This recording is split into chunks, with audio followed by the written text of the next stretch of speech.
कल की class next class में पढ़ा था हमने, पिछली क्लास में, कि अकाउंट कितने होते हैं, कौन से उनके रूल्स होते हैं और उसके अंदर क्या क्या आता है। आज अपन पढ़ेंगे इनके एग्जाम्पल। तो अपना फर्स्ट एग्जाम्पल है परचेज फर्नीचर RS 1000। तो इसमें अपन DRCR जनरल एंट्री में आते हैं अपने। तो DRCR कैसे करेंगे, जैसे अपने पास परचेज आया है और एक फर्नीचर आया है, एक अपने पास में है कैश, तो अपन इसमें खाते डिफाइन करेंगे। जैसे फर्नीचर है, अपन ने पढ़ा फर्नीचर क्या होता है, अपना फिक्स एसेट होता है, ठीक है। और कैश अपना क्या होता है, अस्थायी वस्तु होती है, शॉर्ट ट्रिम में माना जाता है और इसको लॉन्ग ट्रिम में माना जाता है, ठीक है। तो अपन क्या बोलते हैं कि जैसे अपना फर्नीचर होता है, लॉन्ग जो ट्रिम में चीज़ें आती हैं उनकी लाइफ 1 साल से ज़्यादा होती है, और असेट्स होती है वो हमेशा क्या होती है, आपकी डेबिट होती है। इसलिए अपन ने क्या किया, फर्नीचर के रूल के अकॉर्डिंग अपन ने इसको DR किया। दूसरा अपन इस पर रूल लगा सकते हैं नॉमिनल अकाउंट, रियल अकाउंट और पर्सनल, जो 3 अकाउंट होते हैं उनके अपन ने रूल्स लिखे हैं और डेफिनेशन लिखी है, उनके अकॉर्डिंग भी अपन उसका रूल अप्लाई कर सकते हैं।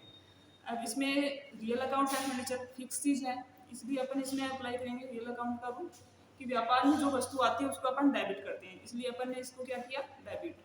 अब दूसरा रूल है, ये रियल है, कैश भी आपका रियल ही है, दूसरा अकाउंट है वो। तो दूसरा अकाउंट वो क्या बोलता है, आपका रियल का अकाउंट रूल अप्लाई करेंगे तो रियल का रूल क्या बोलता है कि व्यापार से जाने वाली वस्तु को अपन क्या करेंगे, CR, इसलिए अपन की एंट्री ऐड होगी इसमें, furniture account DR to cash. Next entry है आपकी paid electricity bill by cheque RS 6000। Electricity bill account कौन सा है, पहले अपन इसमें ये मेंशन करेंगे कि अकाउंट कौन से है इसमें। तो अपने 2 अकाउंट है इसमें, इलेक्ट्रिसिटी बिल और चेक, ठीक है। अब इलेक्ट्रिसिटी बिल अकाउंट कौन सा है और चेक अकाउंट कौन से अकाउंट के अंतर्गत आते हैं, इसलिए ये फर्स्ट आपका नॉमिनल के अंतर्गत आता है। नॉमिनल के अंतर्गत क्यों आता है कि नॉमिनल में अपन ने लिखा है कि सभी खर्चे व हानि को DR करेंगे, इसलिए अपन ने नॉमिनल को कर दिया DR। फिर चेक आपका पर्सनल अकाउंट है, व्यापार में आने वाली वस्तु को DR, व्यापार से जाने वाली वस्तु को CR, ठीक है। तो बैंक से अमाउंट जाएगा तो अपन ने इसको क्रेडिट कर दिया।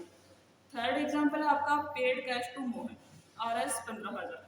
मोहन ने पैसे चुकाए, ठीक है, मोहन ने पैसे चुकाए हैं तो मोहन के खर्चा हुआ है। मोहन पर्सनल अकाउंट है और कैश का आपको पता है इसलिए वस्तु शॉर्ट ट्रिम है, ठीक है, इसलिए आपका CR है। एंट्री ऐड हो जाएगी आपकी Mohan account DR to cash. Next आपका purchase a computer for office RS 25000। अब कंप्यूटर और आपका कैश, 2 आपके इसके अंतर्गत अकाउंट है।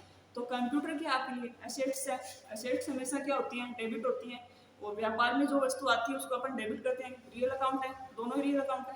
तो अपन की एंट्री क्या बन जाएगी, computer account DR to cash account. फिर नेक्स्ट एंट्री है आपकी cash deposit into bank RS 15000, ठीक है। बैंक में डिपॉजिट का मतलब अपने को पहले पता होना चाहिए क्या होता है। डिपॉजिट का मतलब होता है आपका जमा करना, मतलब बैंक टू कैश की स्टेप है, ठीक है। तो बैंक में अपन ने क्या किए हैं, पैसे जमा किए, तो बैंक में अमाउंट बढ़ा है कि घटा है, तो बैंक में एसेट्स, दोनों एसेट्स हैं, बैंक और कैश दोनों एसेट्स हैं, ठीक है। तो बैंक में यहाँ पे बैंक में अमाउंट जमा किया है तो एसेट्स बढ़ रही है, इसलिए अपन ने बैंक को क्या किया, डेबिट किया। और कैश में अमाउंट अपने पास घट रहा है, इसलिए अपन ने क्या किया, क्रेडिट किया। फिर नेचर ऑफ अकाउंट के अंतर्गत अपन इनको किसके अकॉर्डिंग लेते हैं, ठीक है। तो एसेट्स होती है आपकी संपत्ति, एसेट्स जब जब बढ़ती हैं डेबिट होती हैं, घटती हैं तो क्रेडिट होती है। एक्सपेंस खर्चे होते हैं अपने, जो बिजनेस को संचालित करने के लिए यूज में ले जाते हैं, जब जब खर्चे बढ़ते हैं डेबिट होते हैं, जब जब घटते हैं क्रेडिट होते हैं। लायबिलिटी जब जब घटती हैं क्रेडिट होती हैं और जब जब घटती हैं तो डेबिट होती हैं। इनकम जब जब बढ़ती है क्रेडिट होती है और जब जब घटती है डेबिट होती है।